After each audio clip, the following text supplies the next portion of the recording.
The moment a final breath is drawn in a family home, a specific, urgent protocol takes over. Before the mourning can begin, someone must locate a heavy cloth and ensure every reflective surface in the room snaps shut. This ritual appeared simultaneously across cultures that had no contact with one another. From the Jewish tradition of Shiva to the rural households of Eastern Europe, the reflex remained the same. At the point of death, the glass must be hidden. In the isolated cabins of the Appalachian Mountains, the ritual carried a desperate weight. Families believed that if a cat crossed the path of an uncovered mirror while the deceased remained in the house, it signaled a demonic presence that required the animal to be immediately destroyed. These synchronized behaviors suggest something deeper than a simple local superstition. They point to a universal fragility in the human mind when it is forced to confront the sudden absence of a life. The supernatural stakes involve the transition of the spirit. Folklore describes the soul leaving the body to enter a period of aimless wandering, a state between our world and whatever comes next. The silver trap is the core of this fear. The wandering soul might see its own reflection, and in its confusion, mistake the world inside the glass for reality, becoming eternally imprisoned within the mirror's surface. There is also the threat of the portal. Many believed that an uncovered mirror provided an open door for the devil to reach into the home and seize the unprotected spirit before it could complete its journey.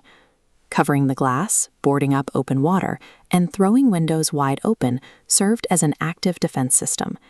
These were mechanical steps designed to safely route a vulnerable soul out of the home and toward the afterlife.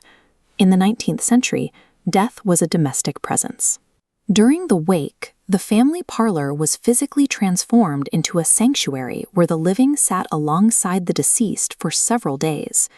Theological justifications reinforced the physical ritual. Looking at one's own image during a time of grief was condemned as vanity, a prideful act that diverted attention away from the soul of the dead. Clocks were halted at the exact second of passing. Stopping the pendulum served as a visual marker that the individual's time on earth had concluded, effectively pausing the house in a state of mourning. No reflection was safe. Large ornate mirrors were unbolted and turned to face the brick walls, while even everyday buckets of water were draped in fabric to ensure the room remained visually dead.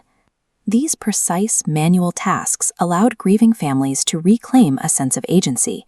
By regulating the environment through strict physical rules, they exerted control over a situation that was otherwise chaotic and helpless. Beyond the ghosts and the silver traps, the tradition addressed a brutal biological reality. Sitting vigil over a corpse through the night exerts a massive physical and emotional toll on the mourners. Grief, when combined with the low light of flickering candles and extreme sleep deprivation, reliably triggers sensory degradation. In this state, the human eye begins to fail. This diagram shows the brain's response to visual ambiguity. The exhausted visual cortex struggles interpreting mirror shadows, projecting the dead's face into the reflection. Draping the glass is an immediate neurological intervention, killing the visual feedback loop to stabilize perception. The myth of the haunted mirror functioned as a primitive psychological safety valve. It shielded the sanity of the living from the tricks their own grieving minds would inevitably play in the dark. The body was always removed from the home feet first. This rule ensured the deceased could not see the house as they left, preventing the spirit from visually tracing its way back to the living. Even in an empty house, the mirrors remained hidden.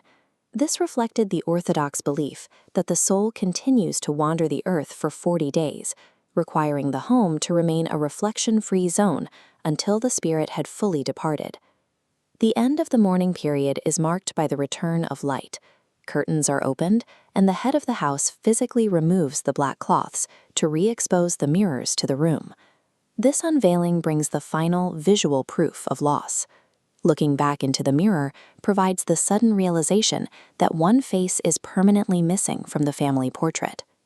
Modern society has sanitized the experience of death, moving it from the family parlor to the clinical, sterile environment of a hospital ward.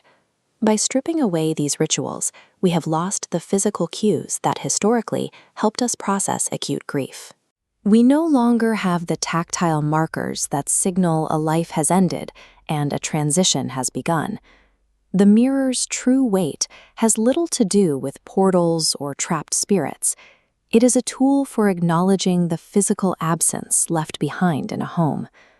Our deepest fear is the absolute finality of separation. We cover the glass because looking into it forces us to see a world without them, a truth we are rarely ready to face.